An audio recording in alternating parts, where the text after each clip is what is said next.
Sebelumnya di Lost. Ya. Namun Said mengklarifikasi maksudnya kunci itu bukanlah Mikhail, melainkan sebuah peta yang Said temukan di Flame Station. Di sana tergambar lengkap setiap pos-pos Dharma yang ada dan juga markasnya di Others. Walah, panik gak tuh Mikhail? Ini adalah channel Malfresh, menghadirkan alur cerita yang sangat the best, bisa menghibur dan menghilangkan stres. Yang belum subscribe ya subscribe dulu guys.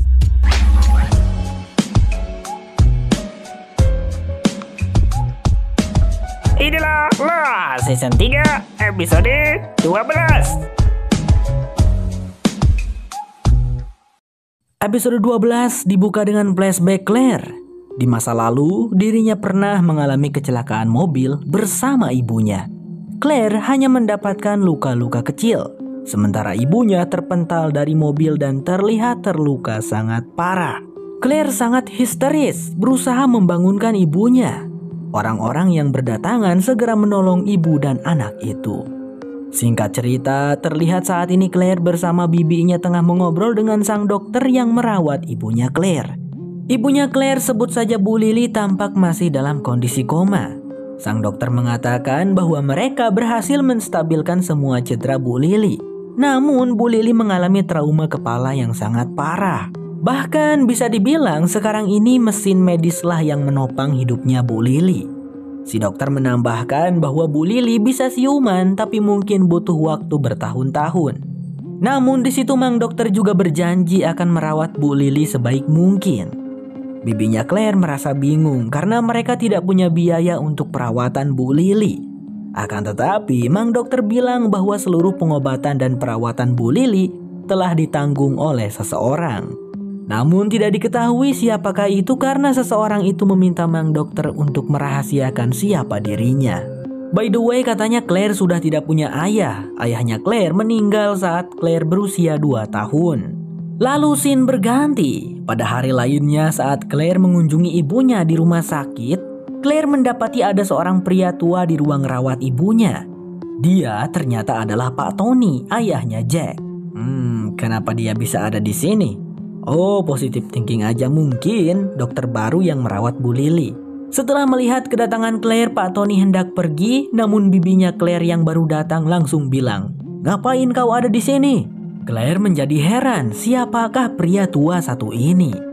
Akhirnya terkuaklah sebuah fakta bahwa ternyata Pak Tony adalah ayahnya Claire. Sedangkan Bu Lily sepertinya adalah selingkuhannya Pak Tony, pemirsa. Sehingga lahirlah seorang Claire dalam hubungan terlarang mereka. Wah, secara tidak langsung Jack dan Claire punya hubungan darah berarti ya. Claire benar-benar tercengang dan kaget mendengar fakta mengejutkan itu. Tetapi Claire adalah anak yang tidak neko-neko. Ia menerima dengan damai fakta tersebut. Bahkan saat ini terlihat dirinya sedang bersama Pak Tony mengobrol berdua di sebuah warung kopi.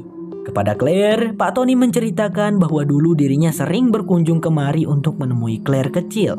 By the way, Claire dan ibunya tinggal di Australia sedangkan Pak Tony di Amerika. Claire pun bertanya mengapa Pak Tony berhenti berkunjung. Itu ternyata karena bibinya Claire sangat membenci Pak Tony. Sementara Bu Lily juga sama karena mengetahui fakta Pak Tony sudah berkeluarga. Dan di situ Pak Tony mengutarakan tujuannya datang kemari saat ini adalah untuk membantu Claire. Bu Lily memang masih hidup tapi tidak benar-benar hidup. Menurut Pak Tony, mereka harus merelakan Bu Lily pergi untuk membebaskan penderitaannya, membiarkan Bu Lily meninggoy. Claire tentu saja langsung menolaknya dengan tegas. Claire sangat marah mendengar perkataan Pak Tony itu dan langsung meninggalkannya pergi. Meskipun sebenarnya kita tahu kalau apa yang dikatakan Pak Tony itu ada benarnya. Karena singkat cerita, scene memperlihatkan momen saat Claire hendak terbang ke Amerika, tetapi terlebih dahulu ia mengunjungi ibunya di rumah sakit. Ya, ibunya Claire masih terbaring, masih tak sadarkan diri meskipun waktu sudah lama berlalu. Kini Claire mengerti bagaimana perasaan ibunya yang mengandung dirinya sendirian, melahirkan dan merawat Claire sendirian tanpa adanya sosok suami. Claire menyesal karena selama ibunya sehat, Claire belum bisa jadi anak yang soleh dan berbakti dan belum bisa membanggakan ibunya. Claire di situ menangis penuh kesedihan. berharap ibunya bisa sembuh dan sehat lagi. I'll see you soon, okay? I'm so sorry. Di masa sekarang, Charlie terlihat sudah ceria, tidak lagi murung dan sedih. Setelah waktu itu dihibur oleh Hurley ya. Bahkan hari ini ia mengajak Claire untuk berpiknik di pesisir pantai. Claire, maukah kamu piknik denganku dan kita titipkan si kecil pada si Bibi Sunhwa dan Paman Jinsu? Charlie merayu. I know one I would rather do some day seizing with. Now it's breakfast in bed and picnics. Go for a little stroll. I would love. Beberapa saat kemudian acara piknik mereka berdua pun berlangsung. Tapi baru saja mereka sampai di tempat yang sudah disiapkan oleh Charlie, tiba-tiba Desmond datang menghampiri sambil mengajak Charlie untuk berburu babi hutan bersamanya. Charlie tentu menolak karena dirinya ada acara piknik dengan Claire. Tapi Desmond terus memaksa. Hingga tiba-tiba ada sesuatu yang mengalihkan perhatian Claire.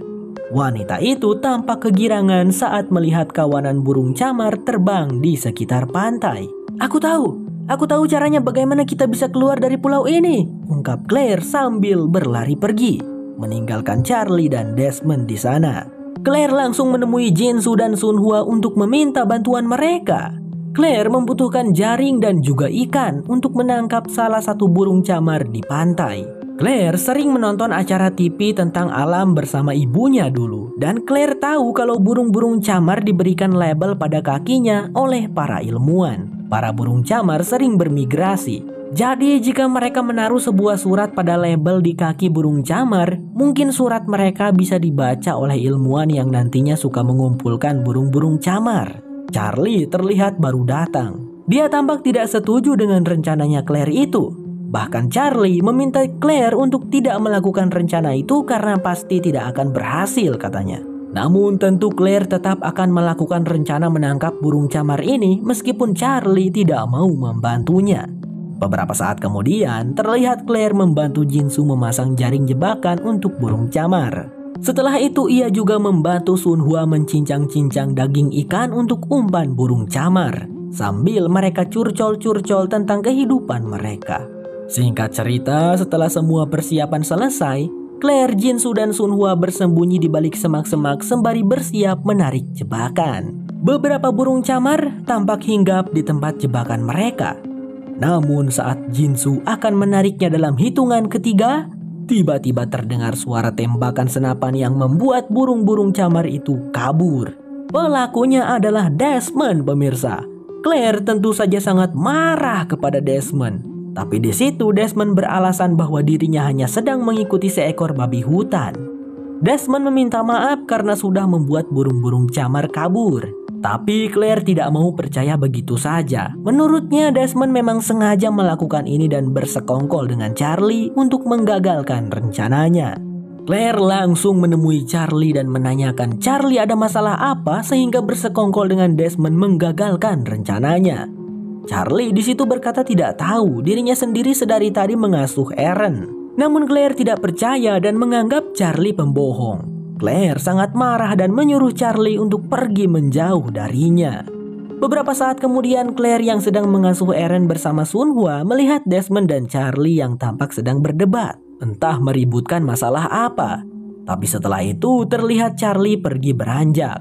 Claire yang penasaran lantas mengikuti si Desmond yang entah apa tujuannya. Si Desmond ini pergi ke wilayah pesisir pantai yang dipenuhi bebatuan. Claire langsung saja menciduk Desmond. "Ayo lo Desmond, mau ngapain kamu di sini?" tanya Claire. Desmond sedikit terkejut, tapi di situ ia meminta Claire untuk jangan mendekat karena dirinya ternyata sedang berusaha mengambilkan seekor burung camar yang terjebak di tanaman rambat. Stay back! It's one of the birds. How did you know it was going to be here? Setelah berhasil mengambilnya, Claire langsung bertanya dengan serius bagaimana Desmond bisa tahu ada burung camar terjebak di situ.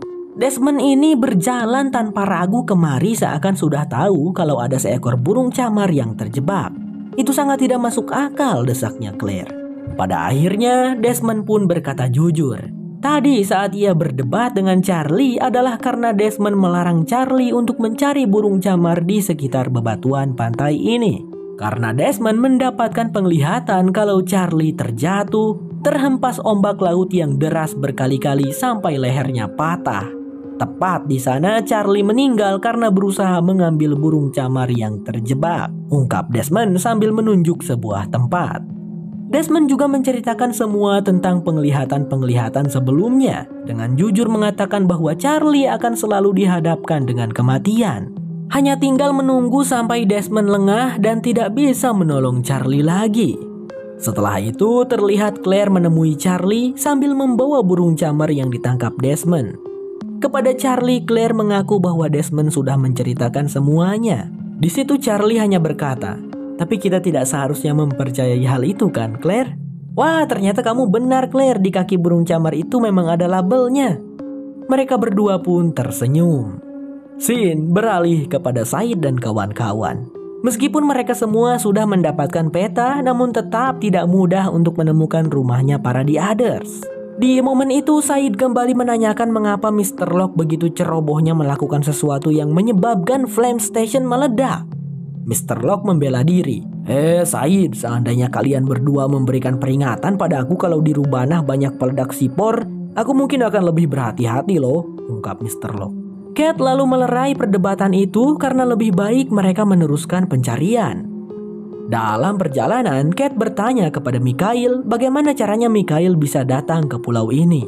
Syukurnya sih si Mikhail di sini mau menjawab dengan jujur. "Aku direkrut saat umurku 24. Mereka membawaku ke pulau ini dengan menaiki sebuah kapal selam," jelas Mikhail. "Apakah itu artinya kalian bisa pergi dan kembali ke pulau ini sesuka hati?" tanya Kate. Mikhail mengiyakan hal itu. Namun untuk sekarang hanya bisa pergi saja dan tidak bisa kembali. Sebab 2 minggu yang lalu sonar bawah laut mereka telah rusak karena denyut elektromagnetik.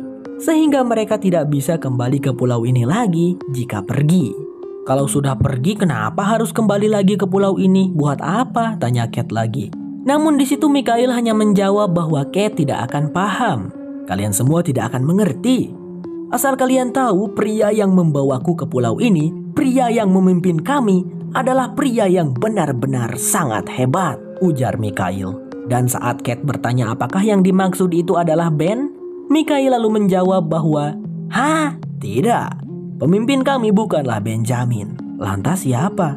Lalu beberapa saat kemudian mereka semua pun sampai di sebuah tempat yang terlihat terdapat tiang-tiang besar berjajaran rapi membentang panjang seperti berbaris. Sepertinya mereka telah sampai di tempat rumahnya para The Others. Kate hendak mendekati tiang tersebut. Langsung saja Said menarik tangannya Kate. Ente kadang-kadang ente," kata Said kepada Kate. Said menduga bahwa tiang-tiang besar tersebut adalah perimeter keamanan. Said melihat terdapat sensor berbentuk bundar di sisi kanan dan kiri tiang tersebut. Kemungkinan jika ada sesuatu yang lewat, maka bisa memicu sensor tersebut. Bisa saja itu alarm maupun jebakan, pikir Said. Lebih baik kita mengambil jalan memutar biar aman, tambah Said. Mikhail membenarkan kalau itu adalah sensor keamanan. Namun ia berkata kalau sensor tersebut sudah lama tidak berfungsi. Akan sangat membuang-buang waktu mencari jalan memutar karena tiang-tiang ini bahkan berjejer rapi mengelilingi seluruh wilayah rumahnya para The Others. Setelah Said lihat di peta, ternyata benar. Tiang-tiang tersebut memang ada mengelilingi barak. Lantas sekarang harus bagaimana? "Gimana kalau kita test drive dulu aja?" celetuk Mr. Locke sembari tanpa pikir panjang ia mendorong si Mikhail melewati pembatas tiang. Di situ Mikhail langsung berterima kasih pada Mr. Locke. Dan saat itu juga mulutnya Mikhail mengeluarkan buih, lalu darah segar mengucur dari kedua telinganya Mikhail. Seketika pria itu terjatuh tewas. Tentu saja Said, Kate, Mr. Locke dan Daniel terkejut melihat itu. John.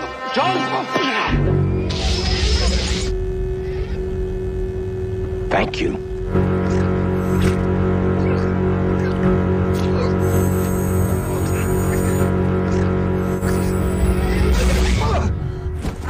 Sepertinya Mikhail langsung mengalami pendarahan otak akibat terkena tembakan denyut sonik atau apalah itu entahlah dari tiang-tiang perimeter keamanan.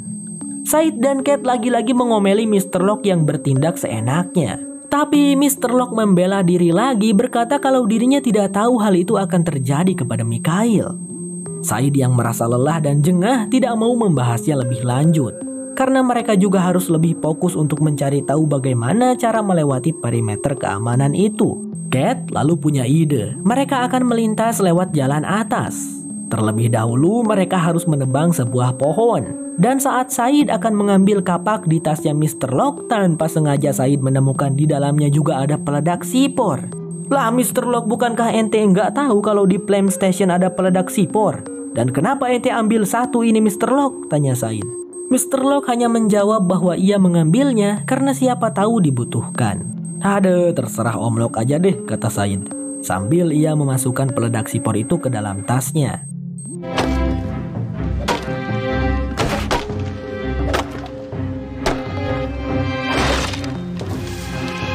Kate dengan berani maju duluan untuk mengetes alat sederhana yang mereka buat itu. Dengan perlahan, Kate memanjat. Semua orang deg-degan melihatnya.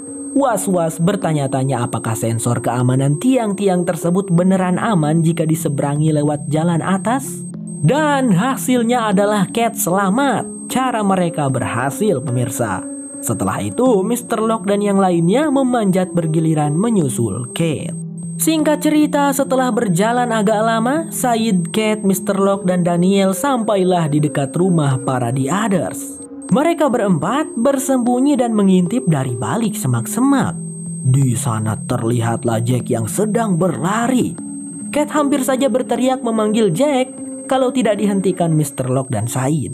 Tapi ternyata Jack berlari bukan karena kabur atau apapun, melainkan sedang bermain lempar bola bersama dengan Zeke. Lah, Said dan kawan-kawan pun keheranan. Lalu di bagian akhir diperlihatkan Charlie dan Claire yang telah selesai menulis surat untuk dipasangkan pada label di kaki burung camar. Mereka pun menerbangkannya, membiarkan burung kecil itu bergabung bersama teman-temannya kembali. Charlie dan Claire berharap surat tersebut akan dibaca oleh seseorang di luar sana. Mereka berdua pun berpegangan tangan. Claire berkata bahwa dirinya tidak akan menyerah pada Charlie. Meskipun Desmond mengatakan tentang penglihatannya yang meyakinkan, namun Claire yakin mereka berdua bisa melewatinya dengan baik-baik saja selama tetap bersama. Tapi kok saya merasa kalau penyebab kematian Charlie adalah Claire ya? Dari percobaan kematian Charlie yang pertama, kedua, dan ketiga, semuanya ada hubungannya dengan Claire. Tapi ya semoga saja tidak.